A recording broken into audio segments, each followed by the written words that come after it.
Hey, hi, everybody. My name is Jerry Wise, and I'm a life and relationship coach. And this video is entitled Emotional Cutoffs and False Independence. And I have joining with me today Yitz Goldberg, who works with us here at Jerry Wise Relationship Systems. And it's always great to have him join me, and we can have these conversations. And by the way, this is a conversation about this topic. It's not necessarily a lecture and all that. It's a conversation that Yitz and I have about Bowen family systems theory, but also it has a healing dynamic to it that we want to bring to you. Welcome, Yitz. Thanks for joining me. Hey, Jerry. Great to be here again. Would you like to introduce our topic today? Yeah, I can introduce our topic. So today we are going to talk about emotional cutoffs and false independence. And this conversation started after Jerry and I read a quote from Edwin Friedman. And the quote goes like this: individuals who are cut off from their families generally do not heal until they have been reconnected. Now, I know this could be a heavy statement for some, so we are going to unfold it slowly. Right. And we do want to unpack that. Well, and I think there are some confusions around terms. And we're going to be talking about the emotional cutoff as understood in Bowen family systems theory or Friedman family systems theory. Both are very closely aligned. And there's cutoffs, there's going no contact, there's low contact.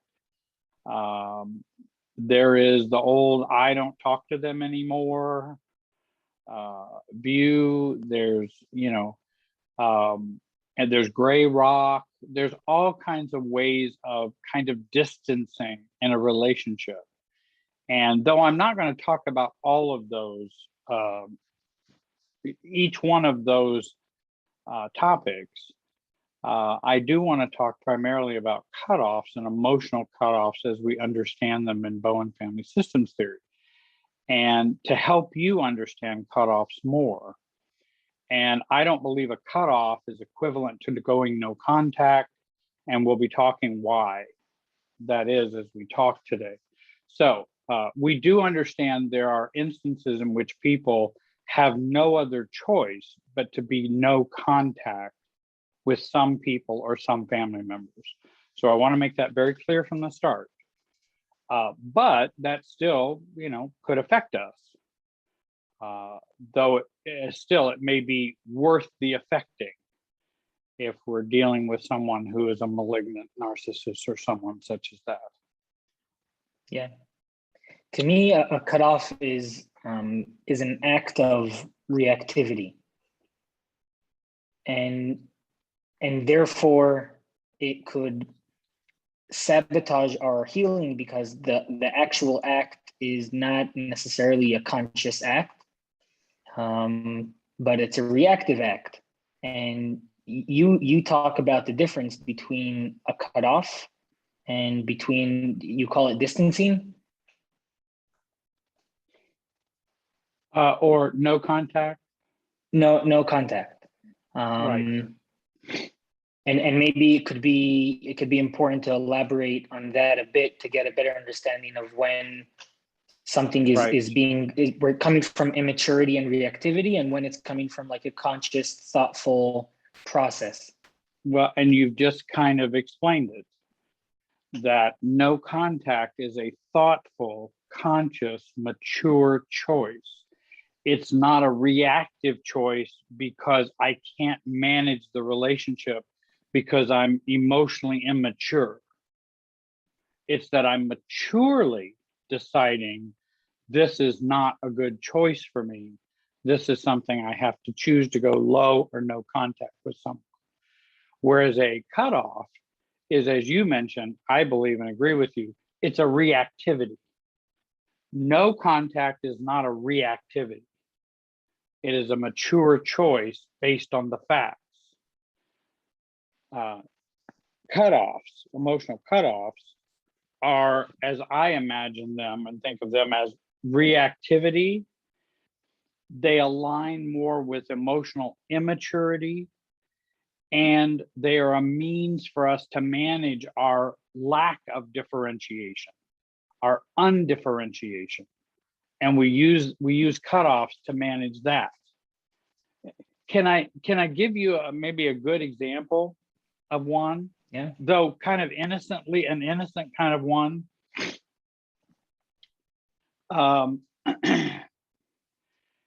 You notice you are walking down the sidewalk and you notice another person, they don't notice you. And you notice they're a person from a long time ago, that there were some struggles between you and them, but you guys haven't been in contact forever. You know, there really is no relationship. And so you choose to go to the other side of the street to avoid that person. And I think of that as a kind of a mini cutoff. It's an emotional reaction. You know, I don't know what they're going to say. I don't know if they're going to say anything. And I have relations in the past that could be awkward or, you know, difficult if I see someone. But what I try to do is not deal with my immaturity or fear or embarrassment or whatever I might be feeling. And I could have all those because maybe I was the one in the wrong back then. You know, maybe they were in the right and I was one in the wrong. And so I'll go over to the other side of the street so we don't see each other. Though many times you end up kind of seeing each other many times anyway. But if not, I'll avoid that versus continuing to walk down the street and deal with whatever happens or doesn't happen. If we see each other, you know, I can always acknowledge them and go, hi, and go on, you know, and, or wait for them to acknowledge me. And if they don't, they don't. But it's moving over to the other side to avoid that, which is a part of that immaturity in there. In that example, there's a sense of automatic, like there wasn't any thought put into you just going to the other side of the sidewalk. And I think that's what we're trying to avoid, because when we act from that place, then we are acting from our immaturity and we're not doing what we think necessarily is right. Or what an adult, a mature adult who owns their own behavior and life and choices and failings, you know, say we've had an awkward moment in the past. And you're right, it can be awkward. And then my limbic system, that emotional system, and I think Bowen talks about the emotional system as kind of equivalent to the instinctual system that we have. When he thinks of emotions as instinctual, feelings are something different, but that emotional system fires, and then you feel awkward, fear of shame, fearful, insecure, you know, fight or flight kind of thing going on. And then you go to the other side of the street, when really this person actually has posed no threat to me at all at this point. I just happen to see them, and it's been decades since we've seen each other.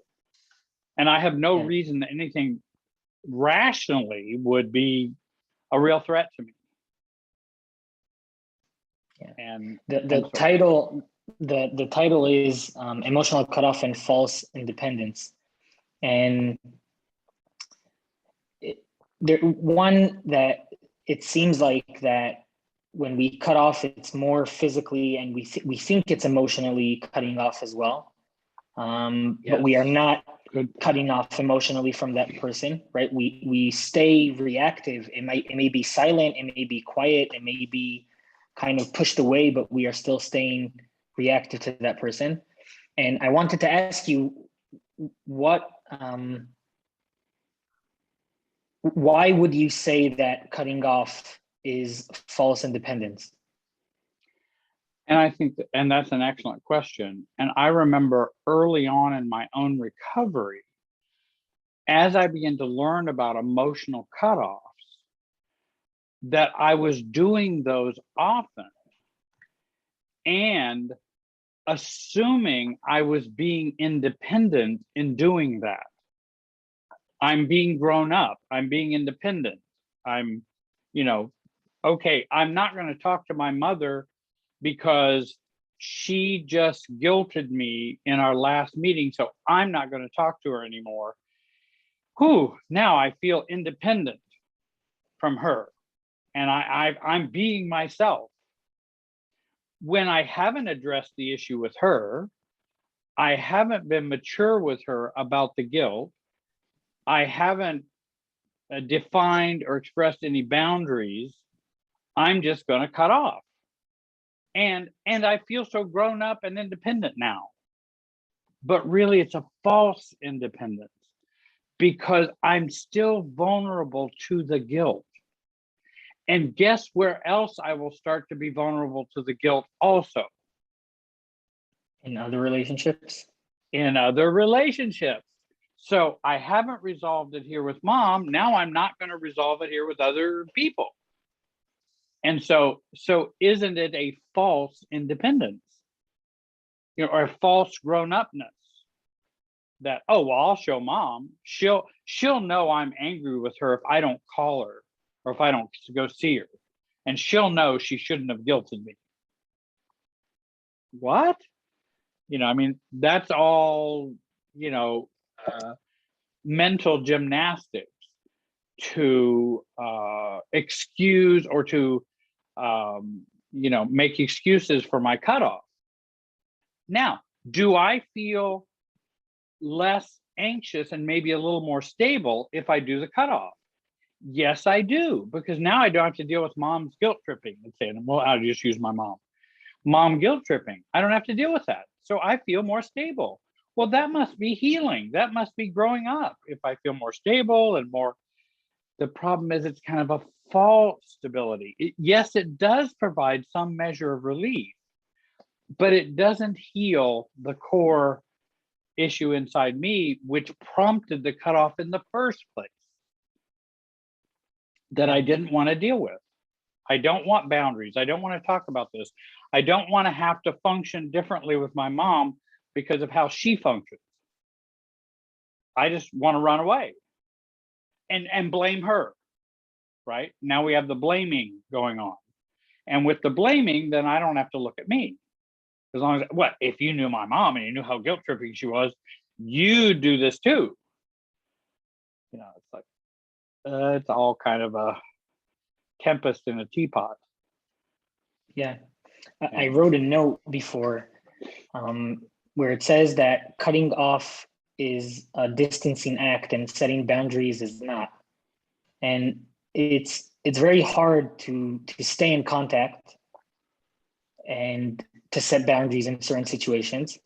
And like you say, there could be certain situations where someone takes a step back because they need that stability, right? That you've mentioned that could be when someone is cut, that could happen when someone is cut off.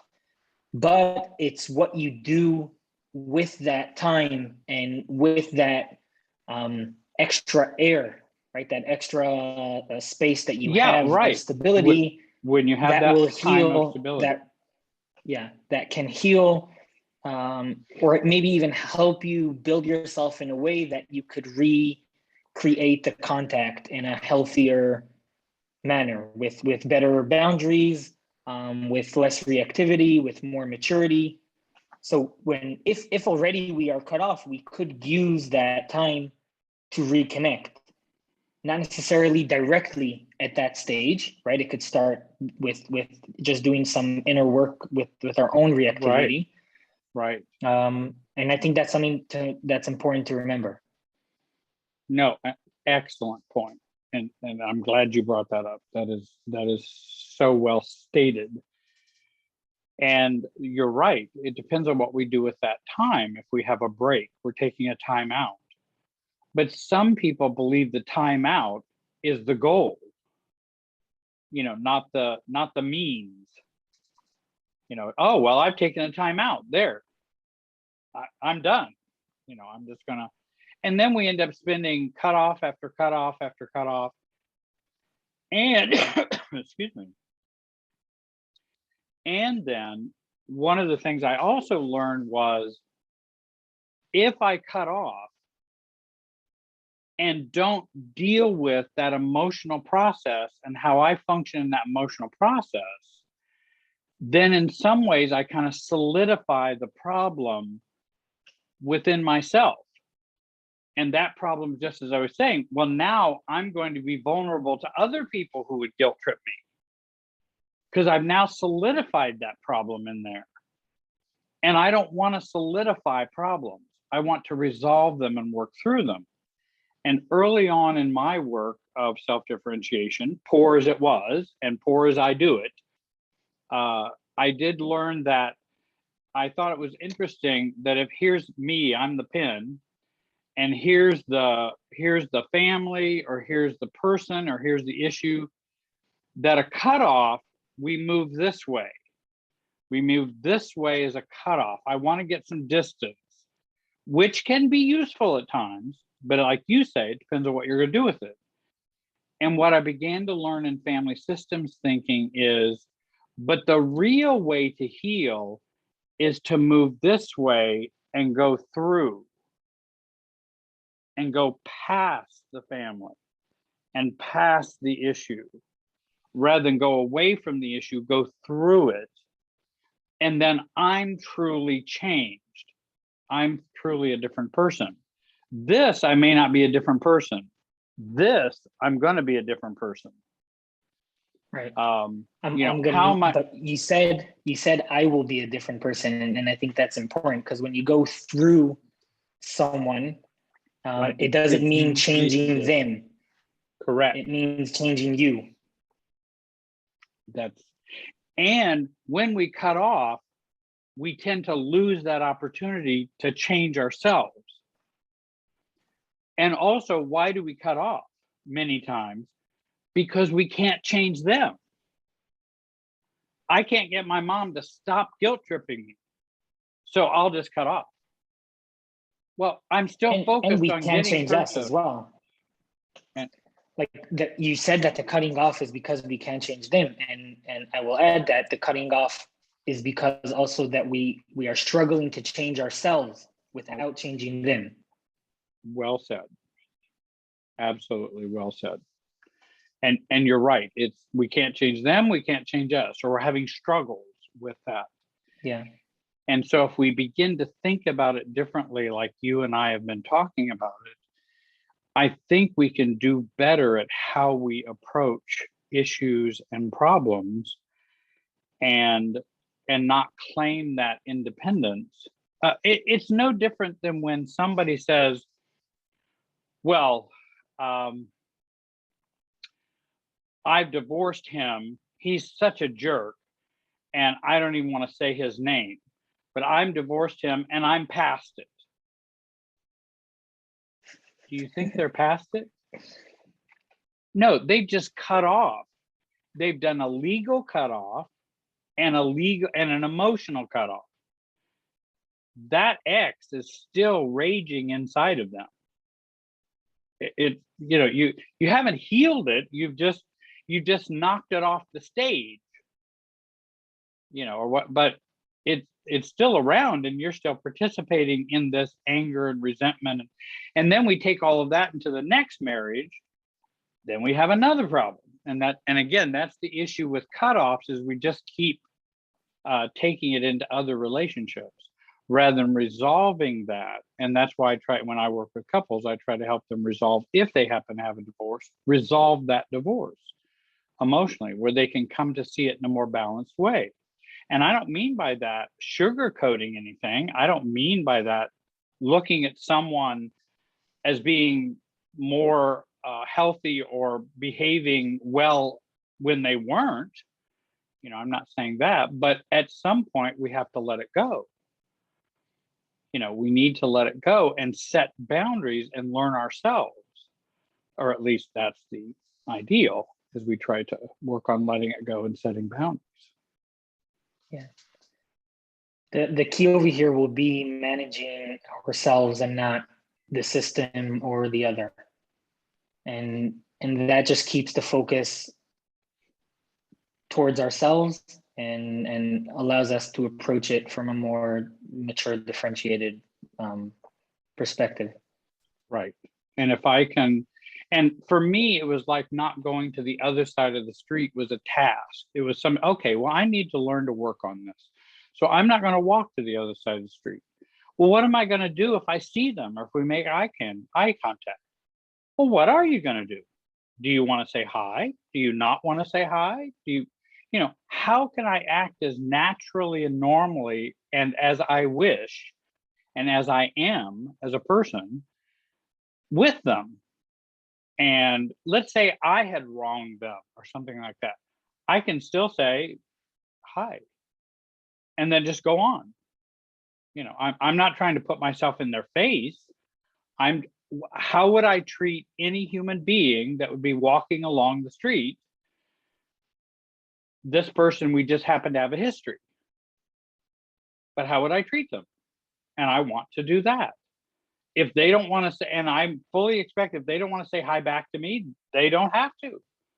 And I won't be hurt and, rejected and all. No, I'm doing what I want to do by principle and by values and by beliefs. And I want to be mature in that way. I don't have to go to the other side of the street to avoid the awkwardness. They can do whatever they want to do. If they want to go to the other side of the street, they can. But I didn't make them go to the other side of the street. So that's and that's okay. And I tend to like the notion when I talk to people about helping them with resolving relationships. I would rather take a negative relationship and be myself so much in a mature way. I don't mean in a pushy or rejecting way, in a mature way, that they choose the cutoff or they choose the no contact. Because it will, I think, in a Bowen system way of thinking, it will hurt me less if I do that. If you cut off from me, that's not me wounding my own emotional process. That's you doing your emotional process. Yeah, I think Edwin Friedman also says that self-differentiation triggers sabotage. So and it does. That's aligned with Absolutely. And that's where Bowen and, well, I won't get into the weeds, but that's one of the statements that Bowen and Friedman would disagree about. But that's into the weeds. We'll stay out of there. I just had learned that and had become aware of that, so I thought it was an interesting thought. But you're right. You're right. If we're going to be self-differentiated, it's going to challenge other people. It certainly will. Yeah. Well, is there any other comments you want to make today before we close out today? Yeah, I could comment on the initial quote / statement that I read, which is individuals who are cut off from their families generally do not heal until they have been reconnected. And we were talking before this video that it sounds, at least when I read it at first, it sounded a bit black and white, as if there's no other reality. And the more I thought about it, it sounds like there's more truth to it than I would like to think. But the following thought was that sometimes it might be okay. I would say differently. It's just important to understand the price of cutoff, meaning if cutoff is important to us for whatever reason or necessary. or in some way. necessary, right? Then we just need to understand that it could have a price on our ability, or it could have an effect on our ability to heal. And as an adult, we could choose that, at least for now, right? We could always reconsider it in the future, but if as an adult, we're allowed to consider that. And I have both cut off and then reconsidered my cutoff. So I've done both in my life. And I think you're right. It's like the law of gravity. Gravity will have a consequence, but sometimes that consequence is okay. But gravity is still gravity. It's still, that's just the nature of how the universe is put together, and relationships and emotional connectedness. Yeah. Well, we'll bring this to a close today. I want to thank everyone for joining us. I hope you'll subscribe to the YouTube channel. I hope you will join, and I will hope you will click the bell to get all the new videos coming out. Thank you, Yitz, for joining me. Thank you, Jerry, for having me. Yes, we will. And I want all of you to have a great day and be wise.